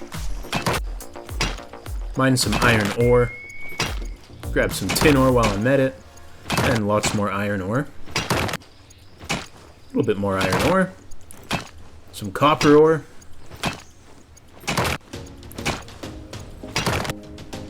And then we get back to base and I'm able to craft myself a tier 3 assault rifle. Now unfortunately it required me to be level 20 and I had not achieved level 20 yet. So we did have to do a little bit of grinding before we were able to equip it. But yeah, I still was trying to figure out how to get the rainwater collector to automatically store water into the water storage container. And then I continue on with the main story quest. Next up we have to find 5 rift anchors.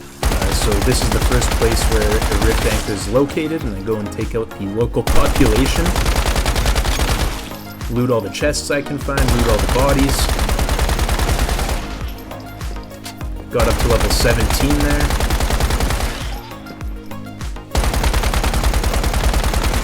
Yeah, just continue grinding away at these enemies, working on increasing my level so I can equip that fancy new assault rifle I've just crafted myself.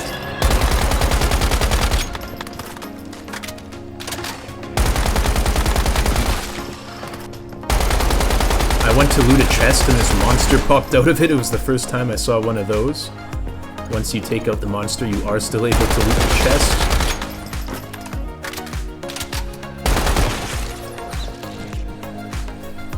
And yeah, just continue grinding away at the enemy population around the area.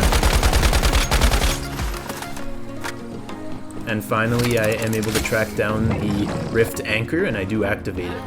I then find an enemy type I'd never seen before. It was basically a mirror, and it would shoot my bullets back at me if I hit it directly.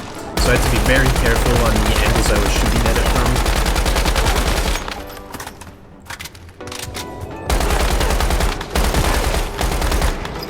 from. As you can see there, I did take some of my own fire. So I could go to the back and shoot the lady standing behind the mirror. Unfortunately, she goes inside the mirror, and I have nothing really to shoot out other than the mirror itself, which I don't want to do, is I don't want any more shots reflecting back and hitting me. So I take out my melee weapon and see if that does the trick, but it's only doing 2 damage each time. Luckily, it is inflicting the burn damage, though, so I basically keep hitting it with my torch to keep getting that burn damage. Eventually, the woman does come back outside. And eventually I'm able to finish off the mini-boss with a couple solid hits and, yeah, move on to the next rift anchor. So we activate that, we're now at 2 of 5 rift anchors needed. Continue looting the area. I do find this chest. This chest confused me. There was this biomass on top of it. I was nervous that as soon as I opened it a monster would come out, so I dodge rolled away. But luckily there was no monster inside. And we did get a nice shotgun. I then stumbled across this stack of cars with a parking meter beside it, and I interacted with the parking meter. It gave me a prompt to start, so I go ahead and press the start button to see what it's all about. It zooms in on a floating orb on top of one of the vehicles, so I start making my way towards it. Yeah, this was pretty cool. It was like a little parkour challenge, like a little side mission you can do. definitely makes the world feel a little bit more full, and it was a fun little side activity to engage with, and definitely got some good loot from it as well. So yeah, that was a fun little experience there. Definitely cool to see that. And as we make our way towards the next objective, I did take out a bunch of boars, as I know I'm going to be crafting my tier 3 armor very soon. And obviously rawhide is a very tough resource to have enough of. Yeah, and then I found this bus that we had interacted with before when it stomped on our motorbike. It did spawn a bunch of enemies, so I worked on taking out all the enemies.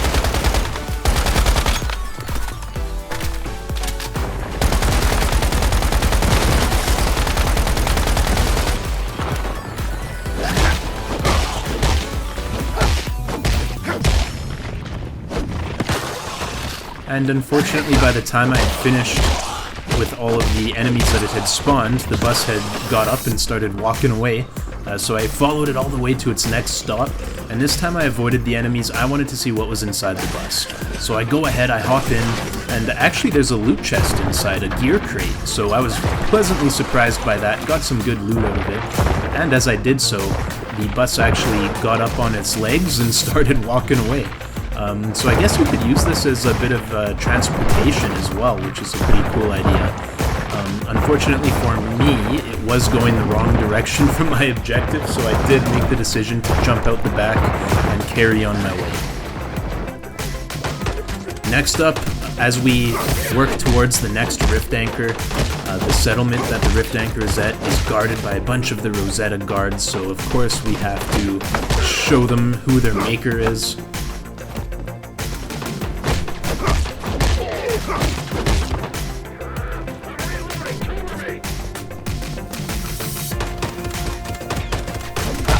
And again, I was trying to conserve ammo at this point, so I was using a lot of melee attacks. The flame torch that we had crafted so long ago was still holding up pretty well in terms of damage.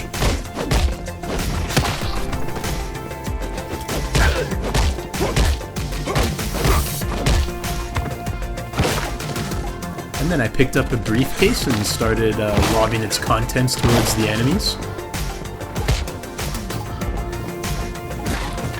It was a little bit annoying. You can't really run or move quickly when you're holding the briefcase, so I did choose to drop it and just go back to my trusty torch. But yeah, we clear out this what looks to be a fast food restaurant of some sort. Keep working our way through. This guy kept teleporting on me, which made the use of the melee weapon a little bit annoying, but caught up to him and finished him off. And we make our way towards the rift anchor and activate it, so we are now at 4 of 5 rift anchors needed to unlock the next monolith.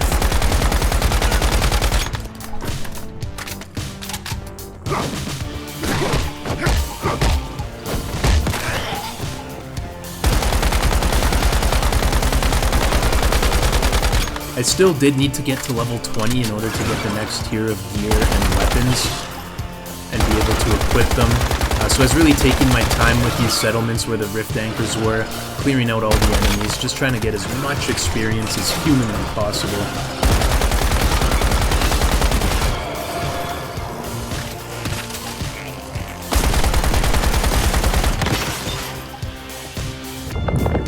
And while doing so, I did find a deviant. This was actually another cat. Failed to collect it the first time, but the second time, we failed again. But, as they say, the third time is the charm, and it proved to be the case here, as on my third attempt I was able to secure another one of the cat deviants.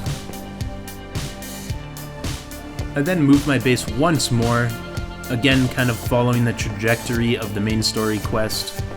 This was right next to the monolith that we would be going to next, so it was a great location, and I plopped it down, but unfortunately I built it into a hill, and the hill kind of overtook the interior of my base. I could not access my bed, my sheep was half buried in rock, so yeah, it didn't work out too well, unfortunately. So I waited for the 10-minute cooldown to take effect and just placed it down across the street on a downward slope. Here it worked out perfect. Nothing was clipping or anything like that.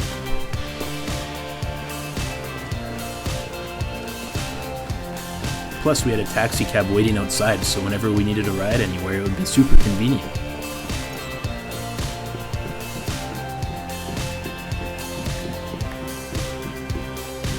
We then go to bed to reduce our sanity and get our health back to full.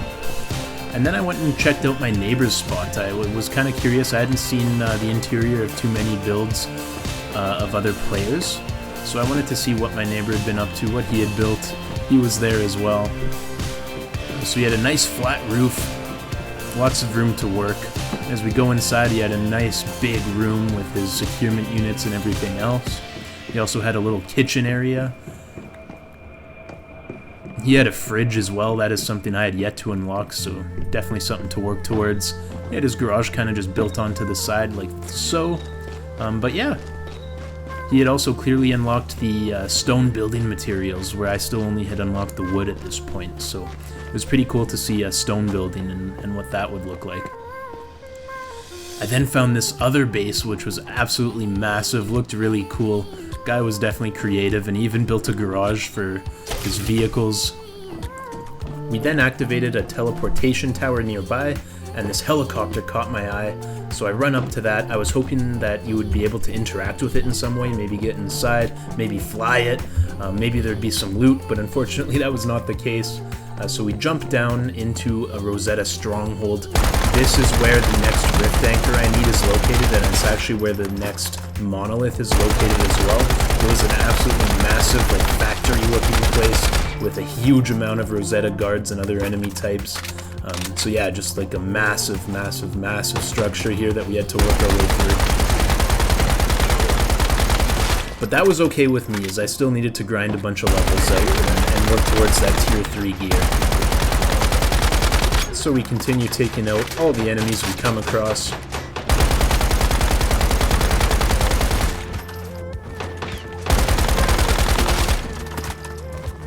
And then we stumble across this elite. This guy was pretty crazy. He also had a healing drone, which made things a little bit more frustrating. And of course a Gatling gun, which you definitely do want to avoid if at all possible. So I take shelter, wait for his ammo to almost run out, jump up, take out the drone, and then work on chipping away his health. Unfortunately, the drone respawned right away. I tried to melee attack him, but it was immune. Take out the healing drone, dodge for cover, heal myself up, and then work on trying to finish him off. And just like that, we took him out. Got some pretty decent loot from him as well. So yeah, we keep working our way deeper and deeper into this Rosetta facility.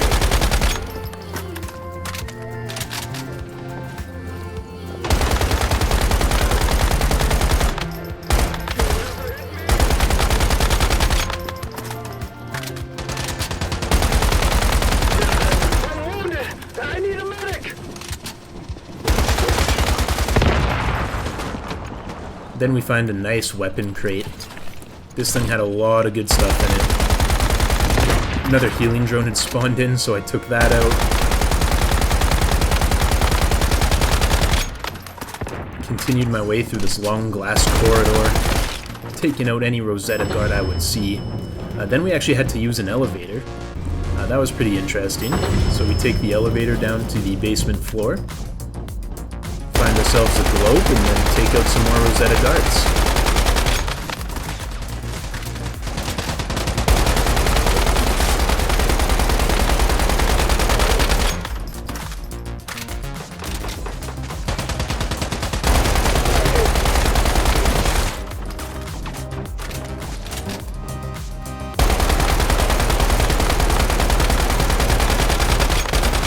The assault rifle was really effective at long range, but it was also very effective at close range.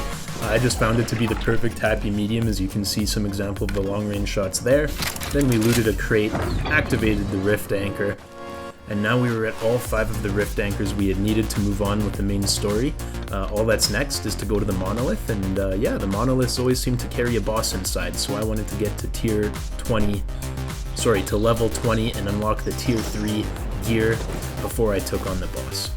So yeah, I go around and just do some looting, do some combat, work on gaining as much experience as absolutely possible to make sure we are fully prepared for the next battle.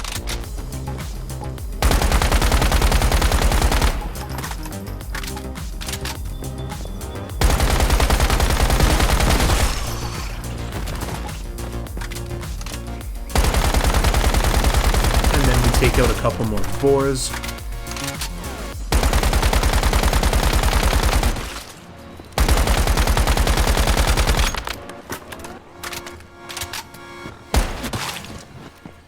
And then we go back to the Rosetta facility to keep grinding away our levels, just aiming for that level 20.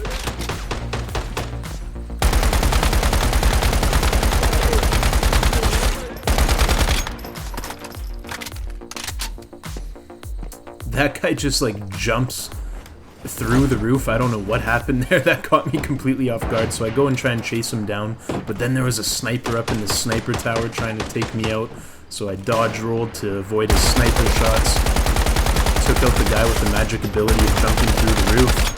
And then I worked on, finishing off that sniper up in the tower. Again, this is another example of the range on the assault rifle being really nice. And I just keep working my way through the facility, taking out any enemies I can lay my eyes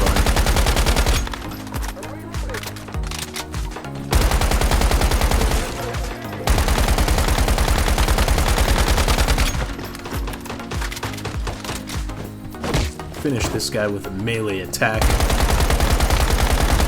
And work my way even deeper into the Rosetta facility.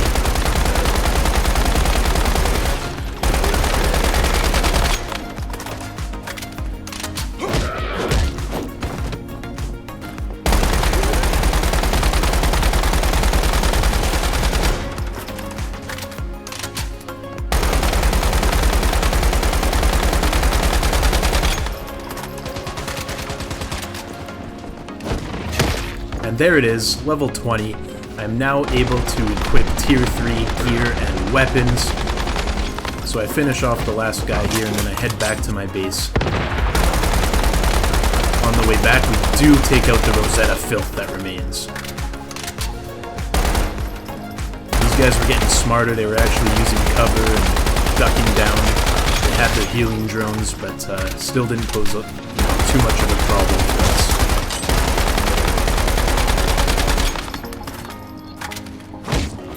Something about taking out one of the enemies with a flame torch was so satisfying. Yeah, I was able to equip my weapon now, which is awesome, so I went and tested it out.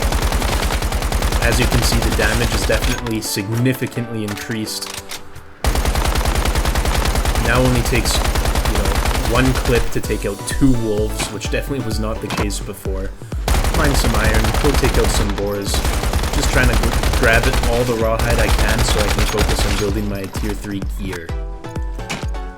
We also need iron for that, so I grab some more iron.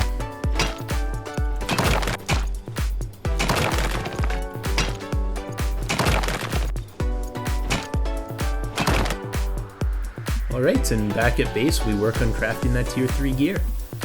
I end up going back with the rustic because it does give you a health increase, and I wanted to, increase my HP as much as possible, especially being a solo player. All these bosses, it always recommends 2 players, so I figured HP would be the way to go. So I crafted the helmet, I crafted the vest, I then worked on crafting the pants, craft the gloves, craft the boots, and again there's no rustic mask unfortunately, so we end up going with the raid mask, as the stats did seem to be a little bit better on that one.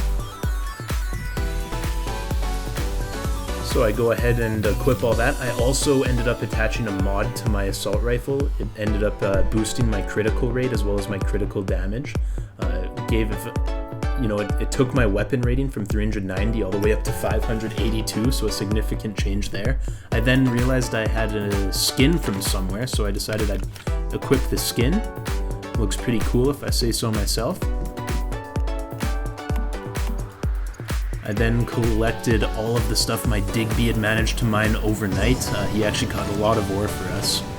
Yeah, and then I make my way towards the monolith, and on the way, of course, I'm going to take vengeance on all these Rosetta filth that I can.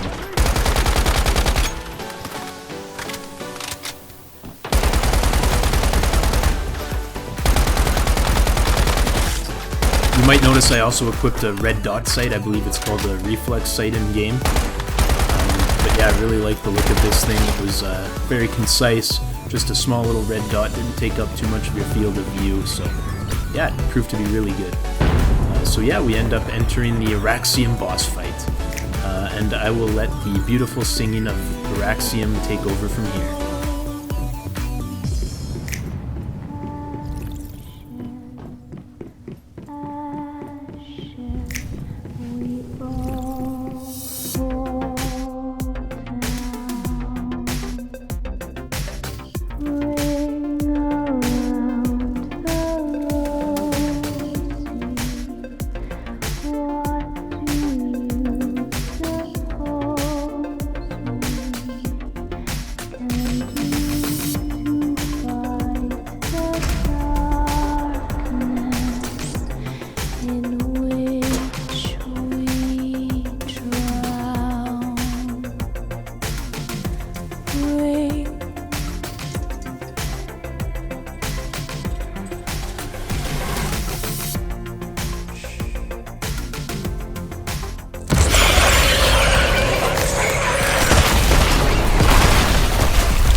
After that absolutely horrifying cutscene, our fight against Araxium begins.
And there it is, we were able to take out Araxium.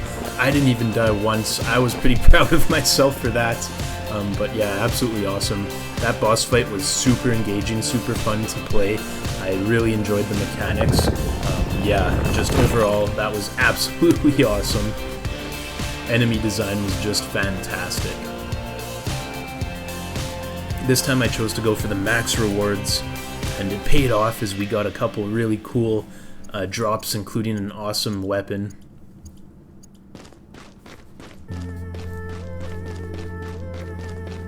Make sure to grab the loot before I head out. Couple acid, never hurt anybody. Well, it might have, but that's besides the point. And we leave the dungeon. So as you can see, I dealt over 222,000 damage. I used 32 items, just a crazy fight. Now that you took down another Transcendent, I have more memetics for you. And it looks like you've got something interesting in your cradle, too. A dream catcher? So this web spun itself a spider. One that could prey on people while they slept. It seems pretty scary. I know everyone in Iron River must be grateful you laid this thing to rest. I certainly am. You risked your life to save them. Meanwhile, I've just been hiding here. I feel so useless. Will I ever be strong enough to go back into the world?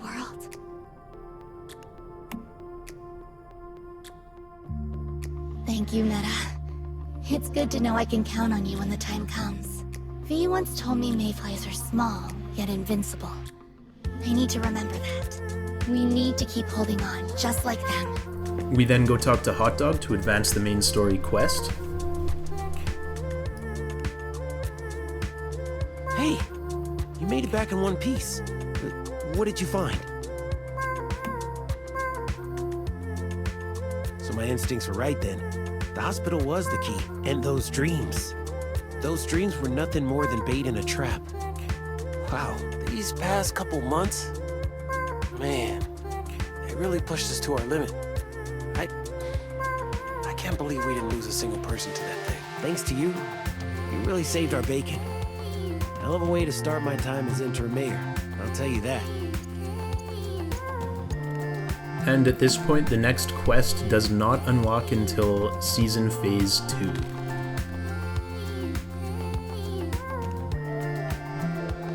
So yeah, I tried and find out when that's going to occur. It was 2 days and 23 hours of real time I was going to have to wait to keep advancing the quest forward. So at this point I decided to go gather some resources, focus on my base a little bit, and just kind of relax. Stay I here. did see if I Don't could push leave. on Come to the back. level 30 The world zones, needs you. but unfortunately there was a barrier, and if you ran too far past it, well, you'll see. Head back. Now! Yeah, it just kills you. It doesn't even start to tick down your health or anything. You just die eventually if you get too far, so that was a no-go. We definitely were going to have to wait the 3 days, unfortunately. But yeah, we get back to camp. I placed down a synthesis bench. This is where you can make things like grenades and other useful items.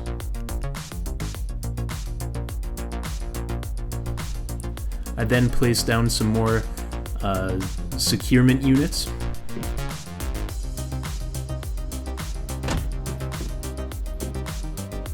This one like glitched for a sec. I was worried it didn't get placed, but it did show up eventually. We decided to put the paper doll inside. Basically, he runs around the base and finds lost items, according to the description. We then placed the dream catcher in another securement unit. What the dream catcher does is it just crafts items for you to use. So yeah. I then placed down a water purifier. So what this does is the water that the rainwater collector traps is actually infected with stardust, but then the purifier takes the stardust out of it so you don't have the insanity debuff when you drink it. But I couldn't really figure out how to get it all attached and working properly. I was getting a little frustrated, but that's okay. We found another paper doll deviant on our exploration soon after and were able to catch that. Then I decided to test out this high-level pistol I had attained at some point along the lines. Did quite a bit of damage if you got a headshot off. You definitely had to be fairly precise when using the pistol, though. I just kind of like spraying and praying, so the assault rifle was definitely more my style. But it was fun to test out the pistol and use it a little bit here. Got back to base. We had the solar panel down to provide power into the water purifier, but still I couldn't get it to work. Nothing was working. Definitely getting frustrated. But eventually I figured it out. So the way it works is that the water pipes actually do take into account gravity. So as you can see now from the rainwater collector, it goes downhill towards the purifier, and then the purifier goes downhill towards my storage container, and the water did actually end up in the storage container properly. And then I decided to go check out this base we saw earlier with that garage the dude had built. I just wanted to do a little bit of exploring and showcasing some builds of other players on my server. This one particularly caught my eye as it was just massive. His main floor was absolutely empty, which I thought was pretty funny. I was worried that the whole structure might end up being empty, but as we make our way up to the second level, we see 4 furnaces this guy was using, a 5th one over there on the left. He had a couple workbenches and things I hadn't unlocked yet. But yeah, just an absolutely massive base, staircases everywhere, balconies everywhere. He had his securement units up on the 3rd floor. And I kept ascending, got to the rooftop.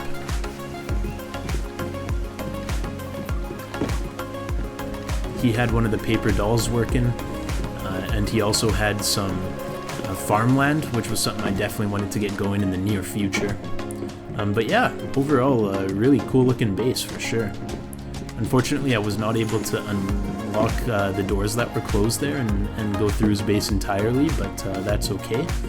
Who knows what he's hiding up there? Only he does. But and that's gonna take us to the end of 100 days in Once Human. Really appreciate you guys being with me here. Make sure to like and subscribe. We're gonna keep coming at you with more content. Please let me know what game you want me to play next, or if you want me to continue with 200 days of Once Human. I'm open to whatever. Leave a comment, and we'll see you guys next time.